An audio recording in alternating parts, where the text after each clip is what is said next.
विरोधी पंचायत विरोधी पंचायत विरोधी पंचायत विरोधी पंचायत विरोधी पंचायत विरोधी पंचायत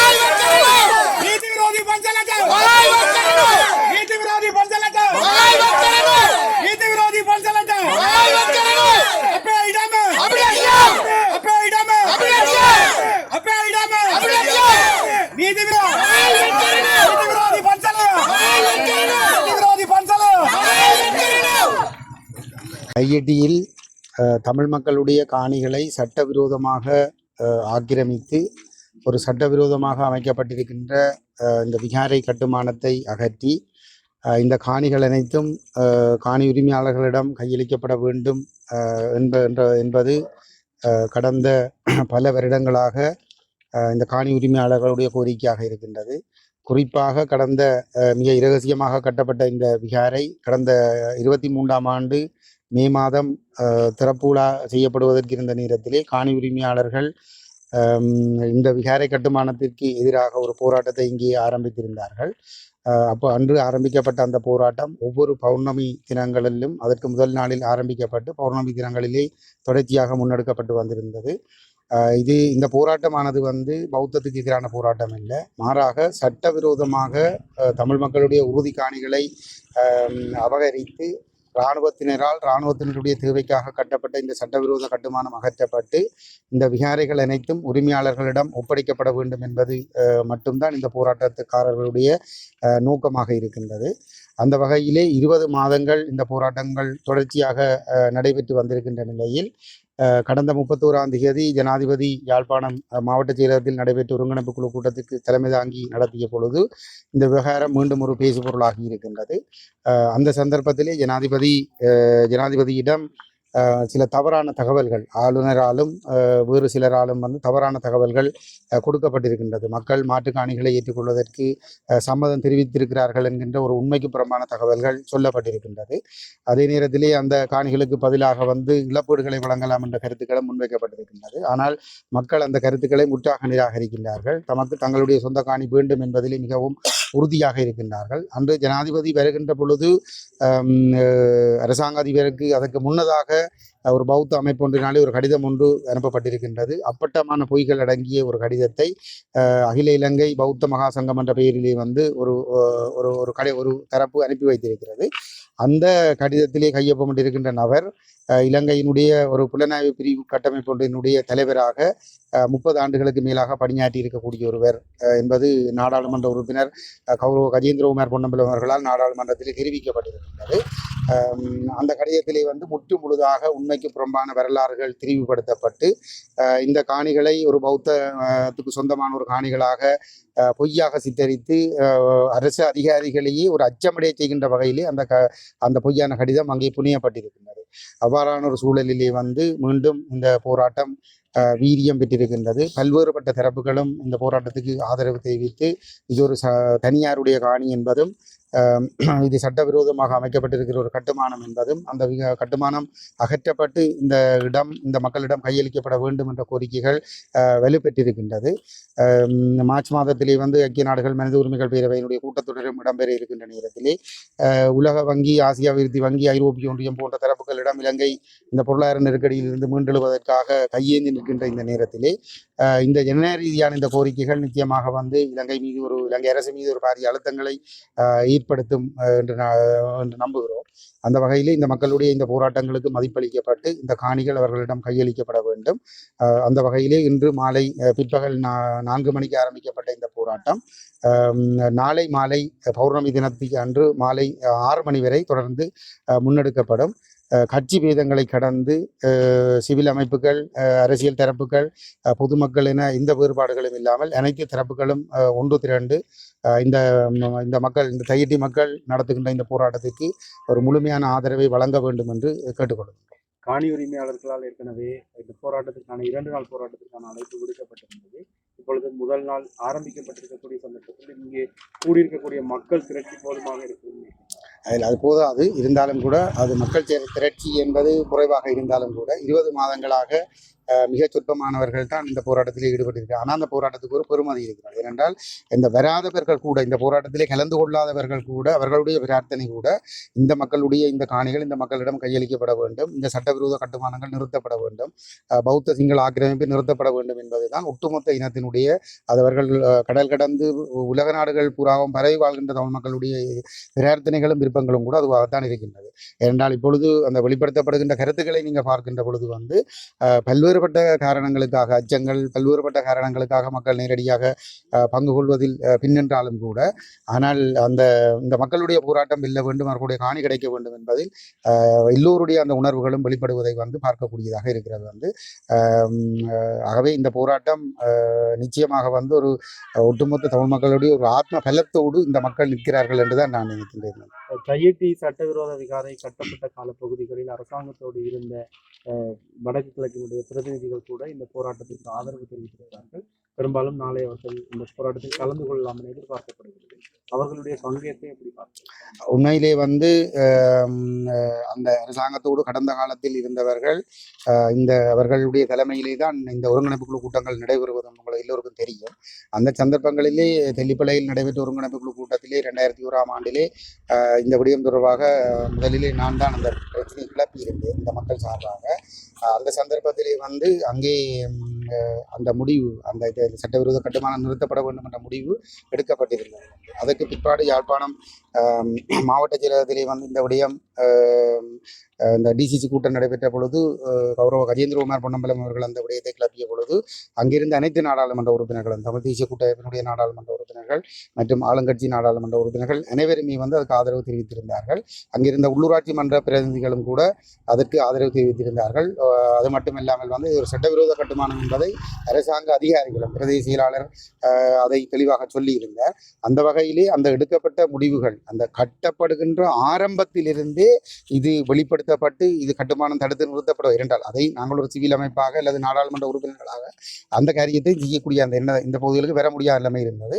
அப்போ நிர்வாக ரீதியாக செய்ய வேண்டிய விஷயங்களை செய்ய வேண்டிய இடத்திலே நாங்கள் செய்திருக்க வேண்டாம். ஒரு ஜனாதிபதியே ஒரு மாவட்ட ஒருங்கிணைப்பு குழு கூட்டத்தை தலைமை தாங்குகிற அளவுக்கு இருக்கிறது என்று சொன்னால் அதுக்கு ஒரு முக்கியத்துவம் இருக்கிறது. அப்போ அந்த மாவட்ட ஒருங்கிணைப்பு குழு கூட்டத்திலும் பிரதேச ஒருங்கிணைப்பு குழு கூட்டத்திலும் இந்த கட்டுமானங்கள் சட்டவிரோதம் நிறுத்தப்பட வேண்டும் என்ற தீர்மானங்கள் எடுக்கப்பட்டிருக்கிறது.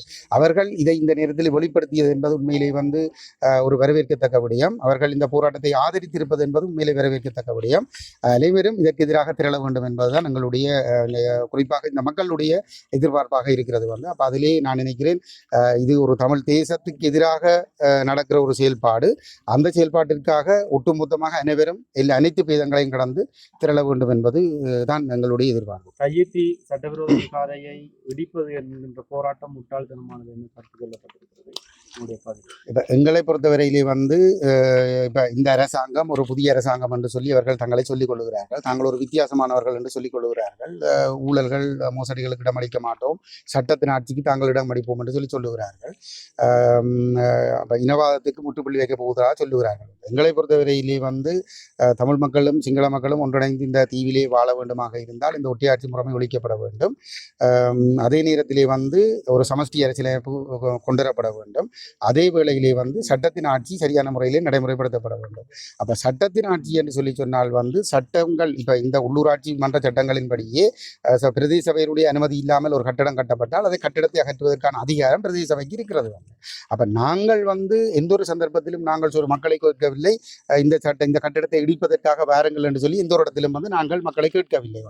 நாங்கள் மக்களிடம் கேட்கின்ற விடயம் என்னவென்று சொல்லி சொன்னால் இது ஒரு சட்டவிரோத கட்டுமானம், இந்த சட்டவிரோத கட்டுமானத்தை அகற்ற வேண்டும் என்ற ஒரு அழுத்தத்தை அரசுக்கு கொடுப்பதற்கு அனைவரும் அணிதிரள வேண்டும் என்று தான் நாங்கள் கேட்கிறோம். அப்போ நாங்கள் கேட்பது அரசிடம் கேட்கிறோம், இது ஒரு சட்டவிரோத கட்டுமானம், இந்த கட்டுமானத்தை அகற்றுவதற்கு அரசு நடவடிக்கை எடுக்க வேண்டும் என்று. பிரதேச சபை இருக்கிறது, இங்கே ஒரு முன்னாள் பிரதேச சபையினுடைய வேறொரு பிரதேச சபையினுடைய தவிசாளர் கூட இருக்கிறார்.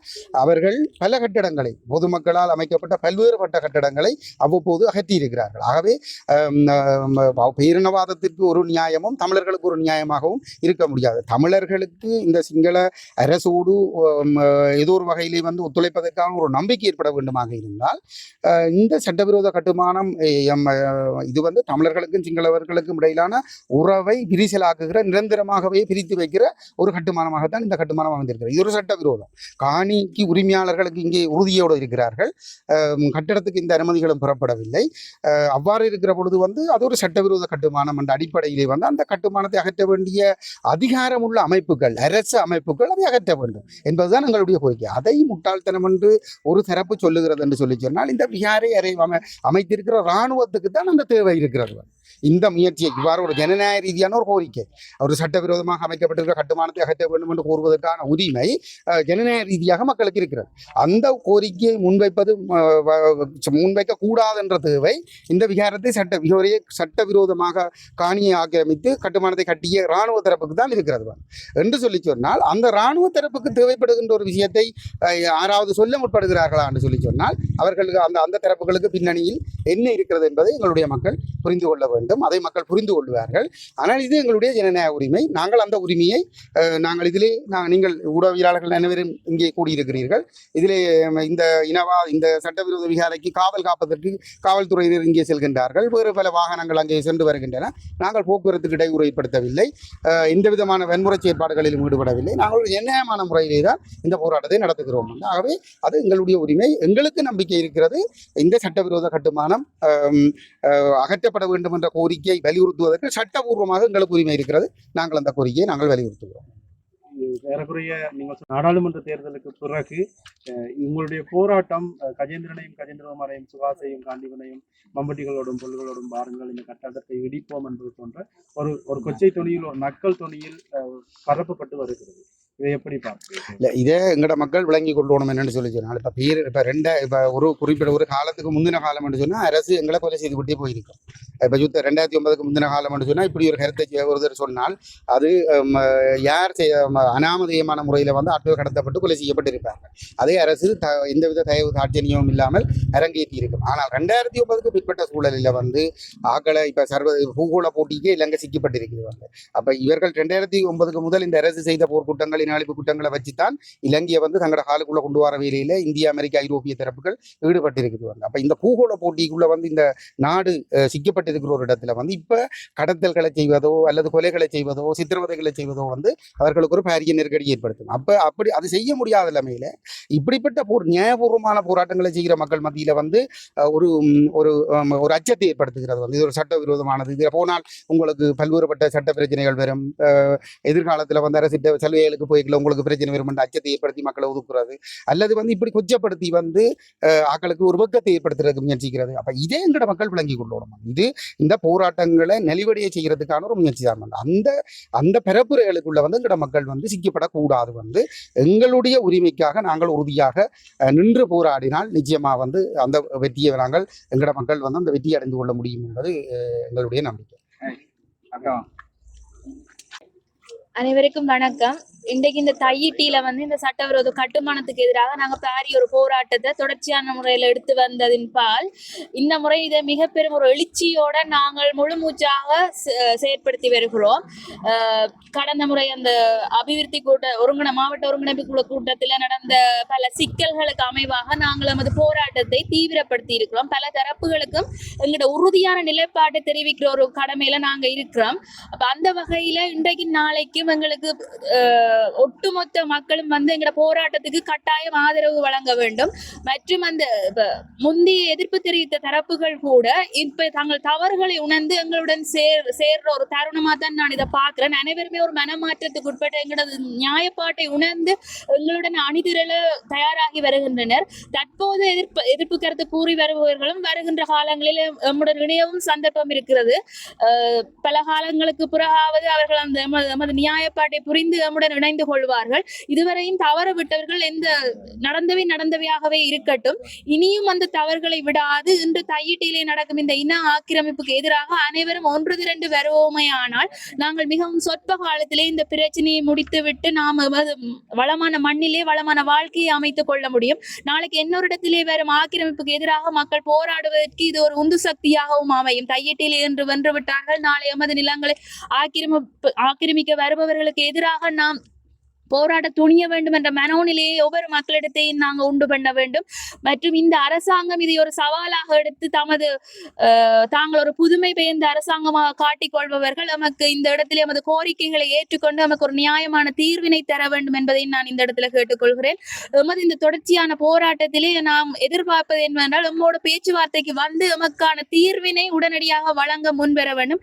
இதுவரையும் அரசு தரப்பில் எந்த ஒரு கருத்தும் வெளியிடப்படாத நிலையில் இந்த போராட்டத்தை பற்றி நாம் சமூக வலைத்தளங்கள் பரப்பிய பின்னர் பல கருத்துகள் வெளிவந்தவரிடம் உள்ளன.